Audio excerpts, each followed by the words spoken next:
उत्तराखंड में योजनाओं की प्रगति पर सीएम धामी की समीक्षा बैठक, कृषि और ऊर्जा क्षेत्र पर हुई चर्चा। काठगोदाम मामले में सीएम धामी सख्त, बोले नन्ही भरी मामले में पुनर्विचार याचिका दायर करेगी सरकार। आपदा में तबाह हुई फसलों के नुकसान का सर्वे करेगा कृषि विभाग, विकासखंड और न्याय पंचायत स्तर पर टीमें गठित। दून घाटी की आपदा में 3 और शव मिले, अब तक 30 की मौत, 10 लापता लोगों की तलाश में अभियान जारी।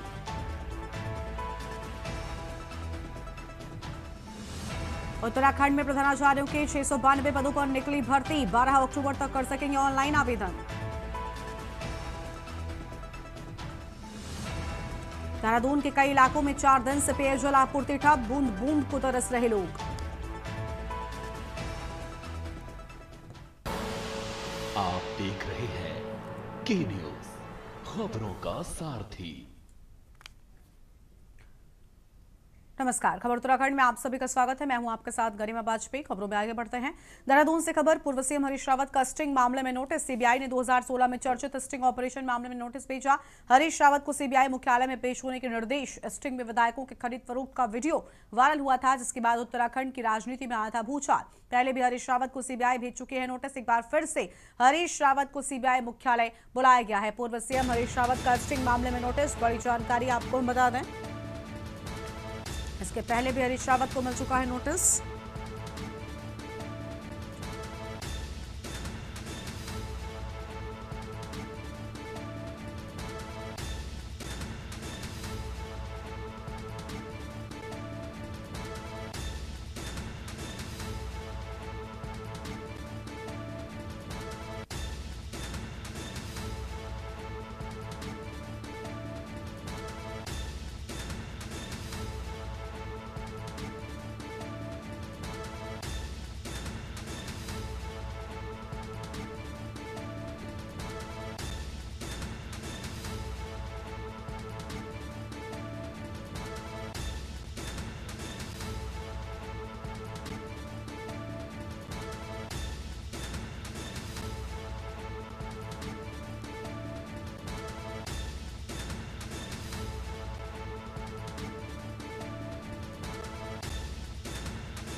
सीबीआई ने 2016 में चर्चित स्टिंग ऑपरेशन मामले में नोटिस भेजा, बड़ी जानकारी आपको हम बता रहे हैं।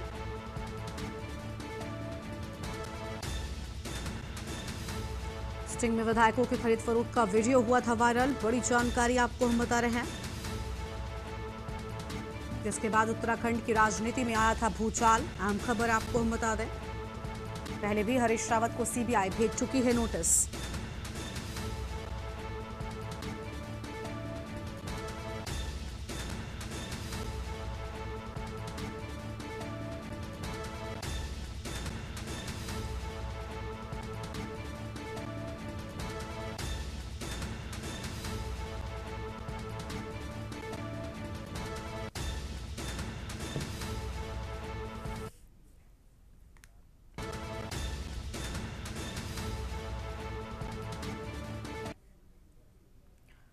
चमोली से अगली बड़ी जानकारी, जहां पर आपदा प्रभावित स्थल पहुंचे सीएम पुष्कर सिंह धामी, नंदा नगर कुंतुरी का निरीक्षण किया। सीएम धामी ने पीड़ितों से मिलकर हालचाल भी जाना है, पीड़ितों के प्रति गहरी संवेदना व्यक्त की है। बड़ी जानकारी आपको हम बता रहे हैं, नंदा नगर कुंतुरी के निरीक्षण के बाद सीएम धामी ने पीड़ितों से मिलकर जाना हालचाल, ये बड़ी जानकारी आपको हम बता रहे हैं।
लक्सर के बहादुरपुर रेलवे फाटक पर फ्लाईओवर नहीं होने से लक्सर और रुड़की क्षेत्र के लगभग 70 गांवों के लोगों को भारी परेशानियों का सामना करना पड़ रहा है। ये समस्या न केवल स्थानीय निवासियों के लिए बल्कि दिल्ली, हरिद्वार और देहरादून दिल्ली जाने वाले यात्रियों के लिए भी बड़ी चुनौती है।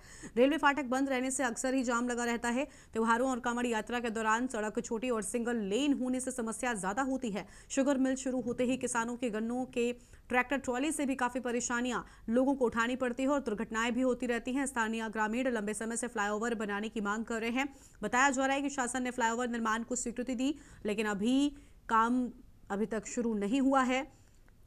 लक्सर विधायक मोहम्मद शहजाद ने बताया कि उनके प्रस्ताव पर शासन ने बदरपुर रेलवे फाटक के पास में ब्रिज की मांग को स्वीकृति दी गई थी। अहम जानकारी आपको हम बता रहे हैं। पहले इसका बजट 24 करोड़ था, अब 42 करोड़ के आसपास होगा।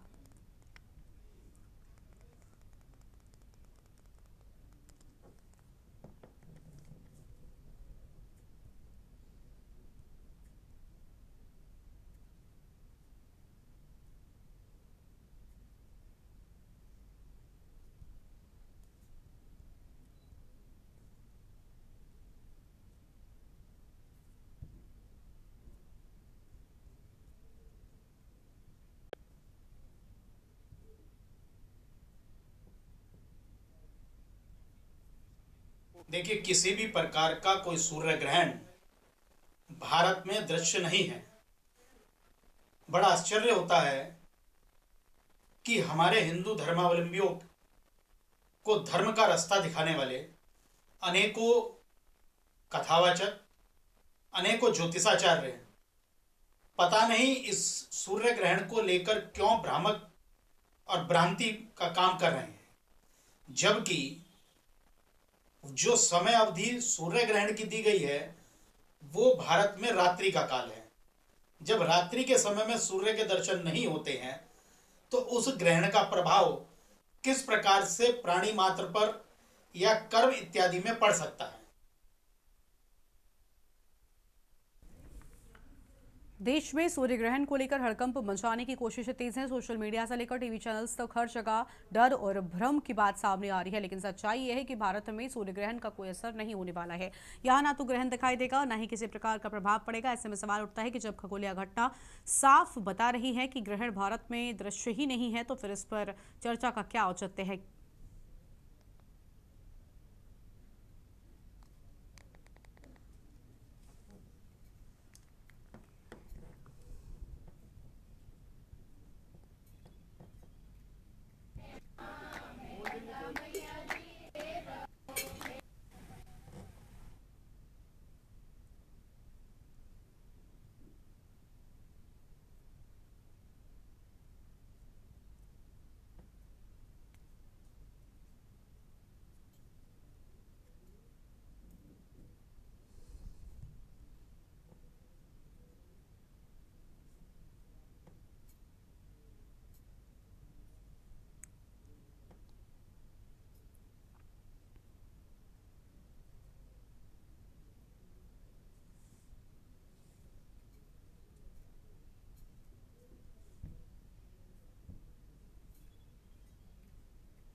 सैन्य बाहुल्य वाले कोटद्वार शहर में जल्द वेटरनल हॉस्पिटल खुलने जा रहा है। गढ़वाल राइफल रेजिमेंट लैंसडाउन के कमांडेंट ब्रिगेडियर विनोद नेगी ने जानकारी देते हुए बताया कि अभी हाल ही में भारत सरकार द्वारा कुछ वेटरनल खोलने की अपनी स्वीकृति प्रदान की है, जिसमें कोटद्वार भी शामिल है। महत्वपूर्ण है कि कोटद्वार में पूर्व सैनिकों के साथ ही गौरव सेनानियों की बहुत बड़ी संख्या है, जिसको देखते हुए पूर्व सैनिक संघर्ष समिति कोटद्वार में वेटरनल हॉस्पिटल खोलने की लगातार केंद्र सरकार से मांग करती चली आ रही थी।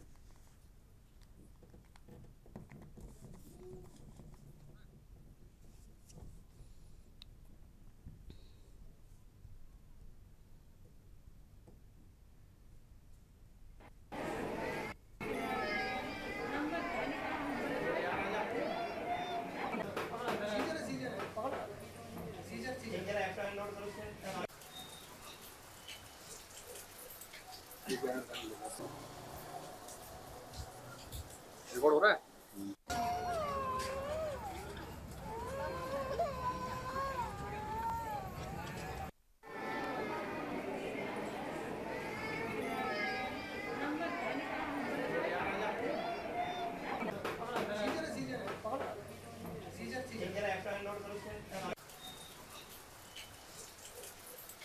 उत्तराखंड एक सैनिक बहुल्य प्रांत है।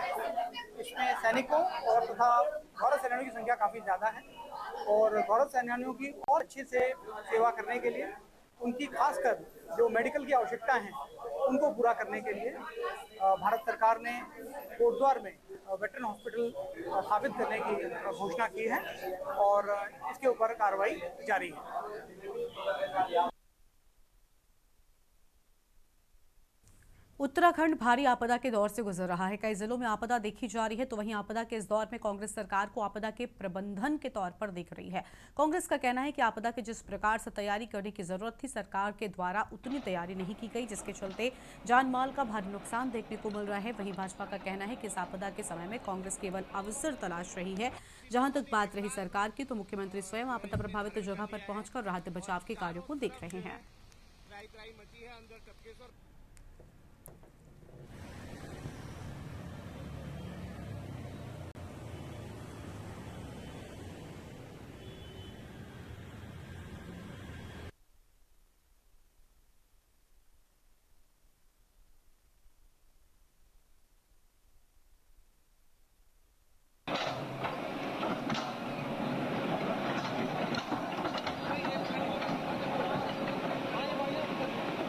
बहुत ही विकराल रूप जो है इसने धारण कर लिया है और चारों तरफ जो है त्राही त्राही मची है। अंदर टपकेश्वर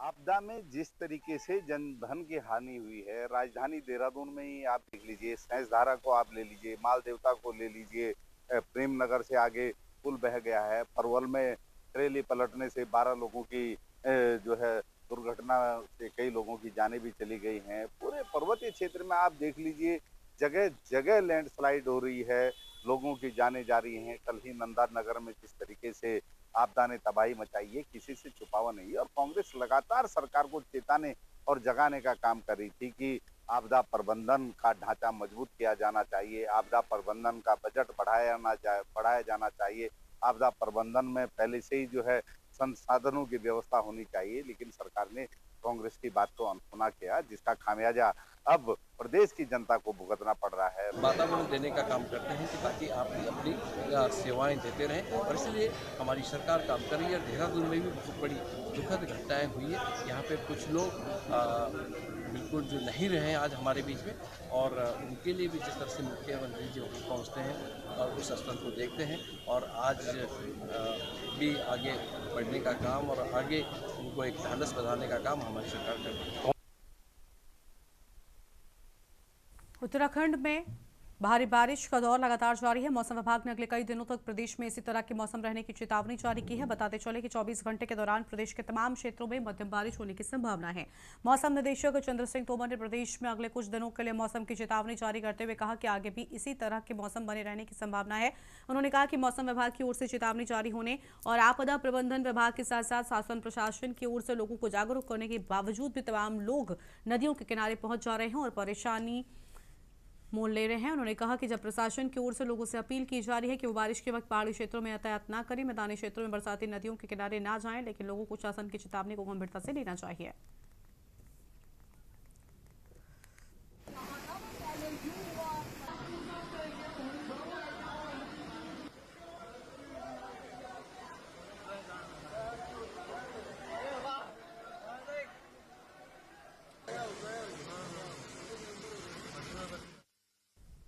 खबर है टिहरी गढ़वाल से, जहां देवप्रयाग क्षेत्र के पास बजरेली खाल 58 के समीप एक वाहन अचानक अनियंत्रित होकर दुर्घटनाग्रस्त हो गया। हादसे के बाद वाहन में सवार यात्रियों में अफरा तफरी मच गई, चीख पुकार गूंज उठी। दुर्घटना की सूचना मिलते ही स्थानीय लोग और वाहन चालक ने सूझबूझ दिखाते हुए तत्काल सभी यात्रियों को सुरक्षित बाहर निकाला है।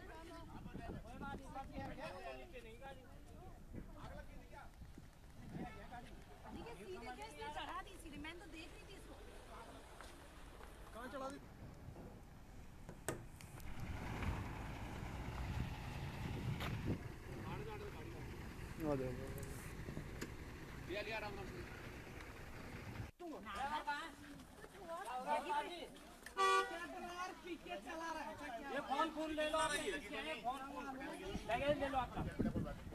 नहीं लगी नहीं किसी कोई बात नहीं, नीचे नहीं गाड़ी देखिए सीधे क्या इसने चढ़ा दी सीधे, मैं तो देख रही थी इसको। कहाँ चढ़ा दी?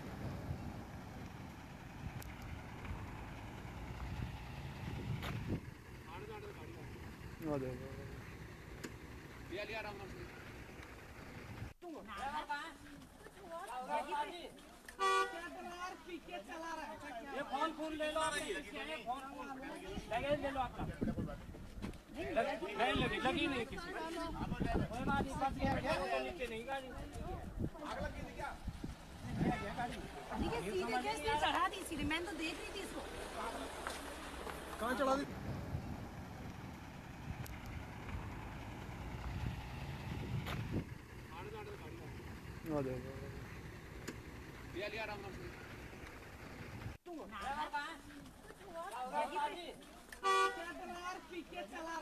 ये फोन ले लो, लगेज ले लो आपका। नहीं लगी नहीं किसी। खबर है देहरादून से, जहां पर स्वराज सेवा दल ने भ्रष्टाचार के खिलाफ एकजुट होकर पैदल मार्च निकाला है। ये मार्च पंडित दीनदयाल उपाध्याय पार्क से शुरू होकर जिलाधिकारी कार्यालय पर जाकर खत्म हुआ। मार्च के दौरान संगठन ने भ्रष्टाचार के विरुद्ध आवाज बुलंद की और ज्ञापन भी सौंपा है। और साथ ही आपको बता दें कि स्वराज सेवा दल के अध्यक्ष ने कहा कि पौड़ी के जिलाधिकारी स्वाति भदौरिया ने जिस तरह से एक भ्रष्ट इंजीनियर के खिलाफ कार्रवाई की है वो सराहनीय है। उन्होंने साहस दिखाते हुए भ्रष्टाचार के खिलाफ जो कदम उठाए वो प्रदेश के लिए एक मिसाल बनेंगे।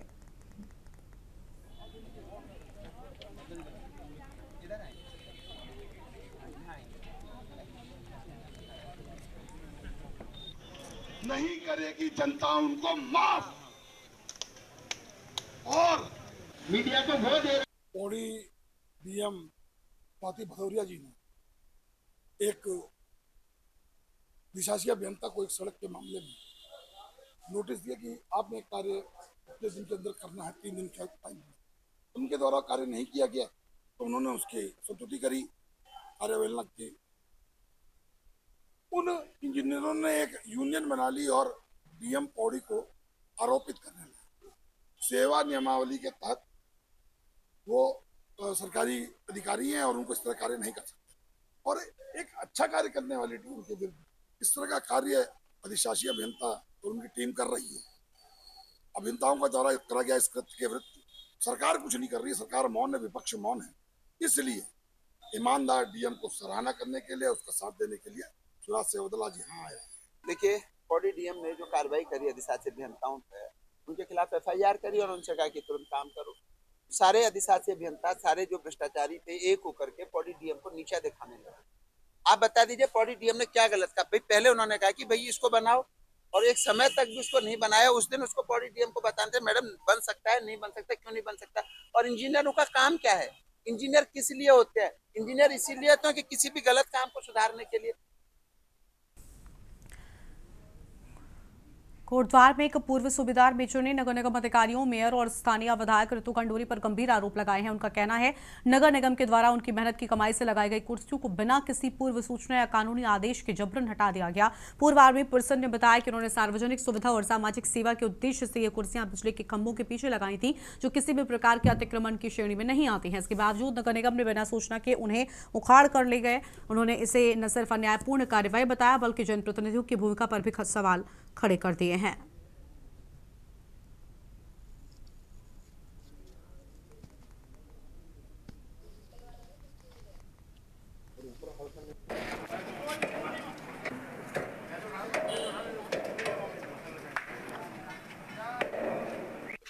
उधर से लो ना, ये देखो इतना फिट, ये कम।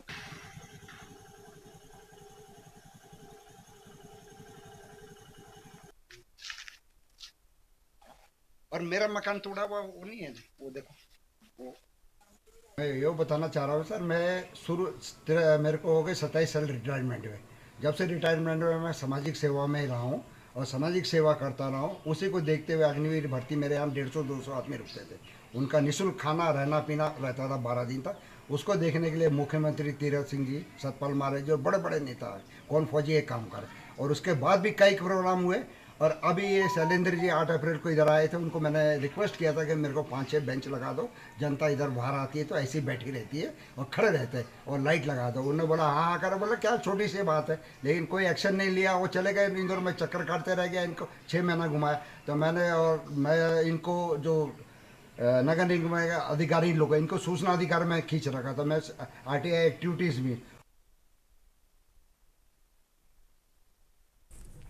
उत्तराखंड में लगातार हो रही बारिश और आपदा की आशंका को देखते मुख्यमंत्री पुष्कर सिंह धामी ने हल्द्वानी के सर्किट हाउस में कुमाऊं मंडल के सभी अधिकारियों के साथ में समीक्षा बैठक की है।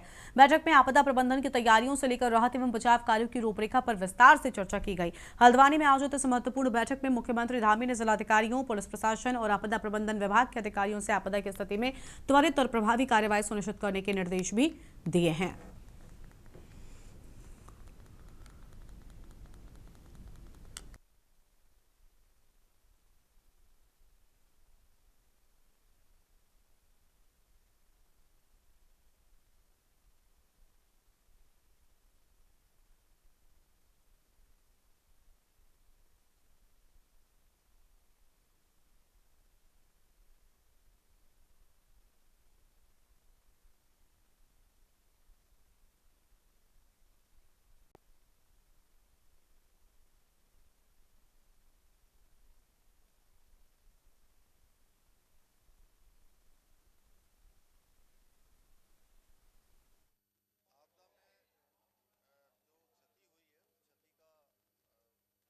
जल्दी जो है क्षतिपूर्ति की जाए और सभी विभाग युद्ध स्तर पर काम करें, इस पर एक्शन करें और जहां ज़रूरत है ग्राउंड जीरो पर जाएं, जीरो पर जाकर उसका रास्ता निकालें। और भारत सरकार की भी टीम आई थी, उसने भी आकलन किया है, सभी जनप्रतिनिधियों ने भी अपनी बात रखी है। हमारा प्रयास है कि जल्दी से जल्दी सभी आपदा में जो नुकसान हुआ है वो उसको ठीक किया जाए, पुनर्निर्माण किया जाए। और बरसात आने वाली है, उससे बरसात जाने वाली है, इसके जैसे ही जो है हमारा मानसून का सीजन समाप्त होता है तो पैच वर्क और गड्ढा मुक्त का अभियान है। फिलहाल इस बुलेटिन में इतना ही, लेकिन चलते चलते आपको लखनऊ से हम तस्वीर दिखाएंगे जहां पर अखिलेश यादव प्रेस कॉन्फ्रेंस में क्या कुछ अहम बातें कह रहे हैं जंगली जानवरों को लेकर, वो सुनते हैं। पेट एनिमल प्रेमी और दूसरी तरफ सोसाइटी के लोग जो नाराज होते हैं वो बट कर खड़े हो गए हैं। सरकार के उच्चतम स्तर से समस्या के समाधान के झूठे वादे किए जाना, जब भी हम लोग इन सवालों को उठाते हैं सरकार एक झूठ लेकर के आ जाती है कि इस समस्या का जल्दी समाधान करेंगे। और छुट्टा जानवर, अन्ना पशुओं को समस्या के समाधान के लिए उत्तर प्रदेश की सरकार ने प्रधानमंत्री जी से भी आश्वासन दिलवा दिया था। सोचिए, देश के प्रधानमंत्री जी से आश्वासन दिलवाना और उसके बाद सरकार को नाकाम करना, सोचिए डबल इंजन क्या कर रहे हैं आखिरकार। गौशाला जैसे पावन कार्य में घोर भ्रष्टाचार होना, ये इतना पवित्र काम है, इतना धार्मिक काम है, इस काम में भी भारतीय जनता पार्टी के लोग भ्रष्टाचार कर रहे हैं। सुनने में आ रहा है दूध निकाल के बेच देते हैं, गोबर निकाल करके बेच देते हैं, और जो चारा आ रहा उसमें भी खेल कर रहे हैं, भ्रष्टाचार कर रहे हैं, जिसका परिणाम यह है कि गौशाला में भी बड़े पैमाने पे गाय माता की जान जा रही है। गौशाला में भी सुरक्षित नहीं है कोई, और जेसीबी मशीन से खोद करके वहीं दफना दिया जा रहा है, गाड़ दिया जा रहा है। अगर कोई बात और कहें तो उन्हें वो सुगंध और दुर्गंध की बात आने लगती है। सबसे महत्वपूर्ण यह है कि शासन प्रशासन ने और शासन प्रशासन के स्तर पर इस समस्या को समझते हुए समस्या को निपटने के लिए आईएएसओं की दिखावटी नियुक्ति हुई थी। बड़े बड़े आईएएस जो बहुत सूझबूझ रखते हैं, जानकार हैं, समझदार हैं, उनको जिम्मेदारी दी गई थी छुट्टा जानवरों को और छुट्टा जानवरों से रखरखाव और बचाव कैसे किया जाए, क्योंकि सरकार के पास समाधान नहीं है। तो विपक्ष के नाते हम लोग कई बार अखबार भी पढ़ते हैं, सुझाव भी मिलते हैं हम लोगों को। पर्यावरण एक बड़ा विषय बन गया और जानवरों का, खुला जानवरों का बड़ा इशू बनता चला जा रहा है। अब इनके तमाम भारतीय जनता पार्टी के लोग जो भ्रष्टाचार में शामिल हैं, वन कटाई के गोरख धंधे को बंद करके वन क्षेत्र को बचाना। अब वन क्षेत्र कैसे बचे इन गोरख धंधा करने वालों से? वन क्षेत्र बचेगा तो जानवरों को सुरक्षित जगह मिलेगी। वनीकरण, एफोरेस्टेशन करने, वन कटाई की क्षतिपूर्ति करना, ये जो 200 करोड़ पेड़ लगाए हैं इसका बजट तो साफ कर दिया है। जैसे मां गंगा नदियों को साफ करने का इन्होंने आश्वासन तो दिया, बजट तो आया, लेकिन अंततः बजट साफ हो गया, नदियां साफ नहीं हुई। इसी तरह लगातार पेड़ काटे जा रहे हैं, पेड़ लगाने वाले पैसे से भी बड़े पैमाने घोटाला हो रहा है। वन संपदा पर कॉर्पोरेट के साथ मिलकर सरकार का दुरुपयोग बंद होना चाहिए, बंद करना चाहिए। बड़े बड़े कॉर्पोरेट घराने हमारे आदिवासी भाइयों के अधिकार, जल जंगल जमीन वाले मामले को लेकर भी अनदेखी कर रही है, जिन्हें अधिकार मिले कॉन्स्टिट्यूशन से। तो ये जो वन संपदा है वो भी दूसरों के हाथ में दिया है। उसकी वजह से देख रहे हैं हम लोग, उत्तराखंड हो, हिमाचल हो, जम्मू कश्मीर हो, परिणाम देखिए पंजाब में क्या हुआ, कितने बड़ा पैमाने पे नुकसान हो गया। अभी कल ही न्यूज देख रहे थे, चमोली के आसपास जो बादल फटे हैं, कई परिवार पूरे बह गए। गांव था के बने थे कुछ घर, कुछ पता नहीं वहां पर। इसी तरह बड़े पैमाने पर जो पर्यावरण का नुकसान पहुंचाया, हिमालय बचाने की बात जो समाजवादियों ने सबसे पहले कही, लोहिया जी ने कहा, नेताजी ने कहा, हम लोग लगातार करते रहे, कहते रहे, उन हिमालयों को बचाया नहीं जा रहा। उसमें डायनेमाइट लगा करके सड़कें बनाई जा रही हैं, प्रोजेक्ट बनाए जा रहे हैं बड़े बड़े, अपने लोगों को लाभ पहुंचाने के लिए।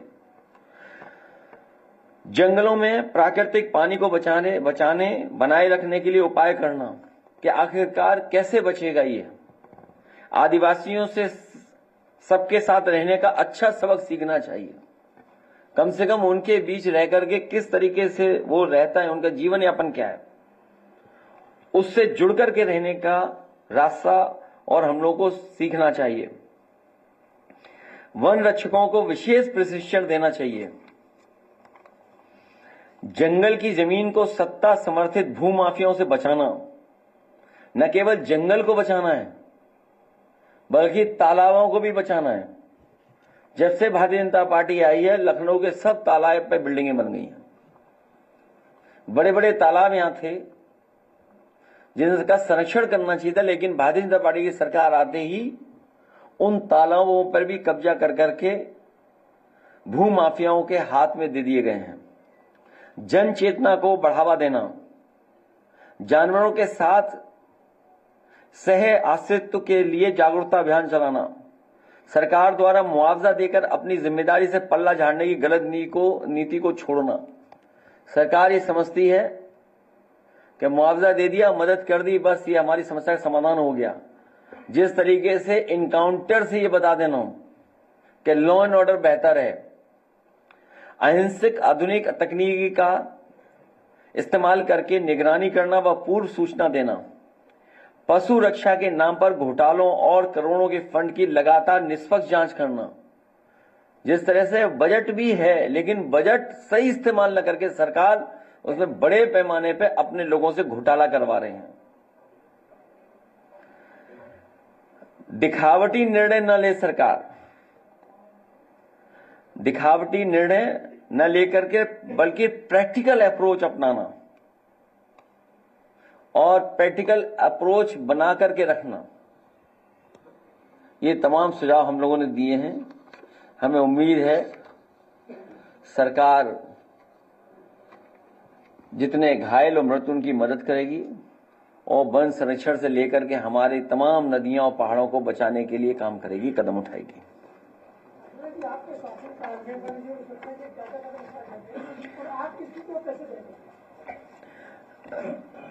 उस समय के भी आंकड़े हैं, लेकिन इतनी जान नहीं जाती थी।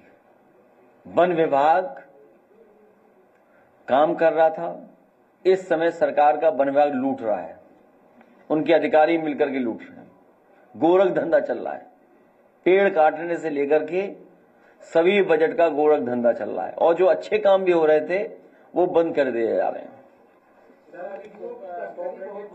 बड़ा घोटाला सामने आया है, जो है जब आपकी सरकार थी तो मीडिया ने 56 का बड़ा एजेंडा तय किया था, इस पर आप क्या कहेंगे?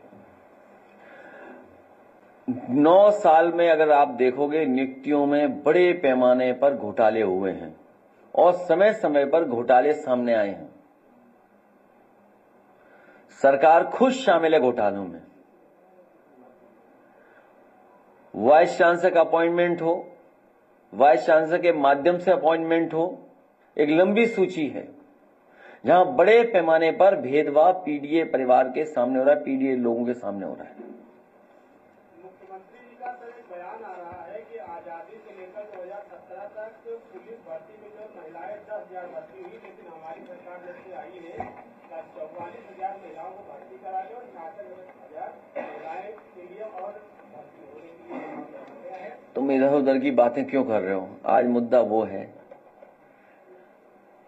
सर, नगर निगम मुख्यालय में किसान प्रदर्शन कर रहे हैं। इधर उधर मैं नहीं जाना चाहता हूं आज।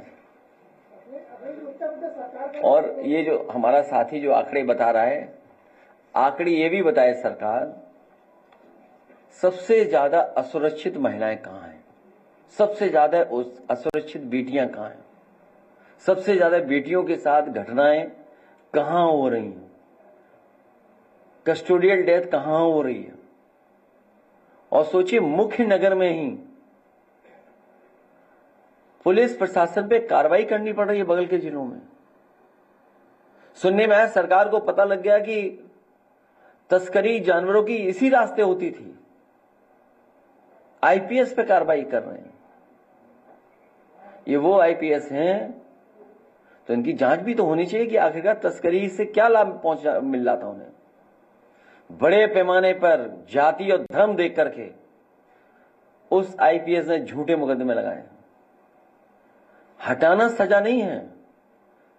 अगर तस्करी जानवरों की हो रही, उसी रूट से हो रही थी, तो सरकार टर्मिनेट करने के लिए क्या कर रही है? ट्रांसफर उस रास्ता नहीं, सॉल्यूशन नहीं है, टर्मिनेट सॉल्यूशन है। नगर निगम मुख्यालय के किसान प्रदर्शन कर रहे हैं, कह रहे हैं कि हमारे जानवरों के ऊपर कार्रवाई कर रही है नगर निगम, और एक जानवर की पीट कर मौत भी कर दी गई है नगर निगम के।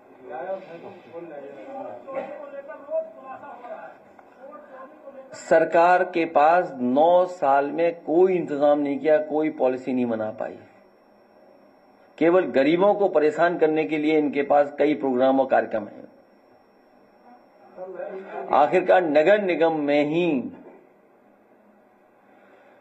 अब मुझे नहीं पता, हाँ वो नगर निगम में आ गया वो हिस्सा भी, इन्हीं की सरकार में नगर विकास मंत्री जी जो थे और इन्हीं की सरकार में यह फैसला लिया गया कि 3-4 हजार भैंसें जो शहर की हैं वो इस इलाके में पहुंच जाएंगी। अब वो हिस्सा नगर निगम का है। तो क्या प्लानिंग थी आपकी? आपने क्या दिया जानवरों को लिए? आपने इंतजाम क्या किया नगर निगम में? क्या कोई पॉलिसी है आपके पास? क्या सुविधा दे रहे हो उनको, गरीबों को?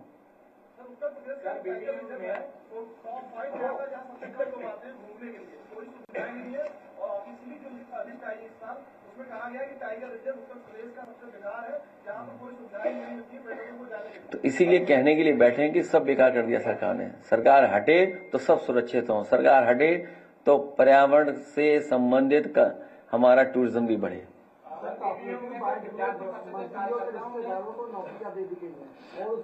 यही भारतीय जनता पार्टी का भाई भतीजावाद है, यही भारतीय जनता पार्टी का परिवारवाद है। ये आपको हमको डराते हैं मीडिया के माध्यम से और खुद परिवारवाद करते हैं। तो सोचिए कितना बड़ा घोटाला किया है इन्होंने। ये बहुत घोटालेबाज लोग हैं। जब बीजेपी जाएगी तब न्याय मिलेगा।